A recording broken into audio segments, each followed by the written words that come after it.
मुजफ्फरनगर में कांवड़ यात्रा को सकुशल और शांतिपूर्ण संपन्न कराने के लिए पुलिस महकमा पूरी तरह अलर्ट मोड पर है। इसी क्रम में सोमवार को उत्तर प्रदेश के पुलिस महानिदेशक राजीव कृष्ण मुजफ्फरनगर पहुंचे और शहर के ऐतिहासिक शिव चौक स्थित शिव मंदिर में पहुंचकर भगवान भोलेनाथ की विधि विधान से पूजा अर्चना की। इसके बाद उन्होंने कांवड़ यात्रा की सुरक्षा व्यवस्था, यातायात प्रबंधन और पुलिस तैयारियों का स्थलीय निरीक्षण किया।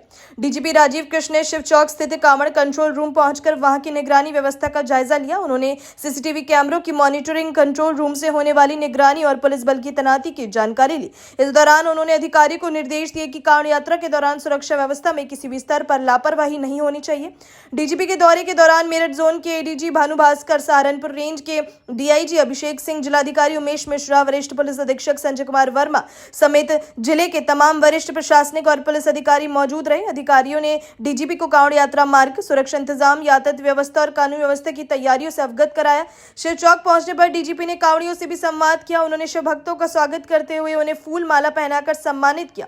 डीजीपी के इस व्यवहार से कांवड़ यात्रियों में उत्साह नजर आया। जैसा कि आपको मालूम है कि बहुत शीघ्र कांवड़ मार्च शुरू हो रहा है और जो हमारे कांवड़िए हैं उन्होंने ऑलरेडी जल लेकर के अपना मूवमेंट शुरू किया है, अपनी यात्रा शुरू की है।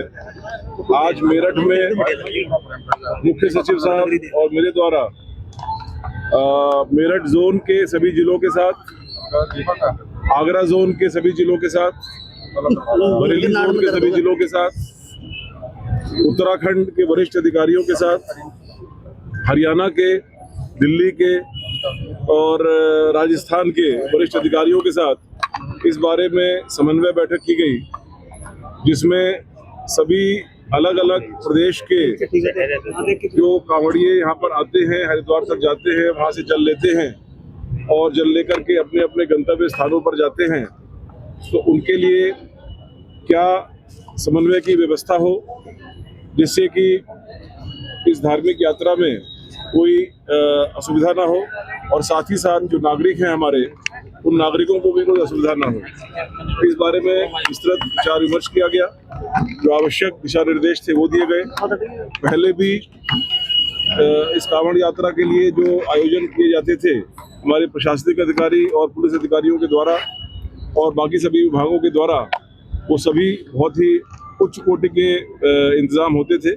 आगे भी वैसे ही रहेगा और लगातार समन्वय, लगातार संवाद और लगातार इस प्रकार की व्यवस्था रहे कि सभी जितने भी स्टेक होल्डर्स हैं उन सभी को एक सुरक्षित माहौल में, एक सौहार्दपूर्ण माहौल में ये यात्रा सबकी सफल हो, ऐसी मेरी ईश्वर से भी कामना है और यही हम लोग की व्यवस्था भी है। सर, आपके द्वारा डीजीपी साहब राष्ट्र विरोधी तत्वों के लिहाज से कोई चुनौती तो नहीं है कांवड़ यात्रा को लेकर?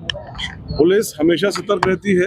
हमारे पास डिफरेंट टाइप के इनपुट्स आते रहते हैं, लगातार आते रहते हैं। उसके लिए हम लोग हमेशा सतर्क भी रहते हैं, तैयार भी रहते हैं। अभी कोई ऐसा विशिष्ट इनपुट इस तरह का नहीं है। निरीक्षण के दौरान डीजीपी राजीव कृष्ण ने अधिकारियों को निर्देश दिए कि कांवड़ यात्रा मार्गों और संवेदनशील स्थानों पर लगातार निगरानी रखी जाए। भीड़ प्रबंधन, यातायात व्यवस्था और श्रद्धालुओं की सुविधाओं को लेकर विशेष सतर्कता बरती जाए। उन्होंने कहा कि कांवड़ यात्रा प्रदेश का महत्वपूर्ण धार्मिक आयोजन है जिससे लाखों श्रद्धालु शामिल होते हैं। ऐसे में पुलिस और प्रशासन की जिम्मेदारी है कि हर श्रद्धालु सुरक्षित माहौल में अपनी यात्रा पूरी कर सके। उन्होंने पुलिसकर्मियों को पूरी जिम्मेदारी और संवेदनशीलता के साथ ड्यूटी करने के निर्देश दिए। डीजीपी ने यह भी कहा कि किसी भी संदिग्ध गतिविधि या सूचना को गंभीरता से लिया जाए और तत्काल कार्यवाही सुनिश्चित की जाए।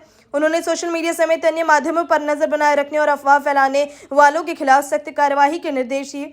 डीजीपी राजीव कृष्ण का यह दौरा कांवड़ यात्रा की तैयारियों के लिहाज से बेहद महत्वपूर्ण माना जा रहा है। उनके निरीक्षण से साफ है कि पुलिस मुख्यालय और शासन स्तर पर मुजफ्फरनगर की सुरक्षा व्यवस्था को लेकर विशेष निगरानी रखी जा रही है। अधिकारियों ने भरोसा दिलाया कि कांवड़ यात्रा को शांतिपूर्ण और सुरक्षित माहौल में संपन्न कराने के लिए सभी तैयारियां पूरी कर ली गई हैं। अपनी राय कमेंट में जरूर बताइए और ऐसी ही बड़ी खबरों के लिए रॉयल बुलेटिन को लाइक, शेयर और सब्सक्राइब करना न भूलें।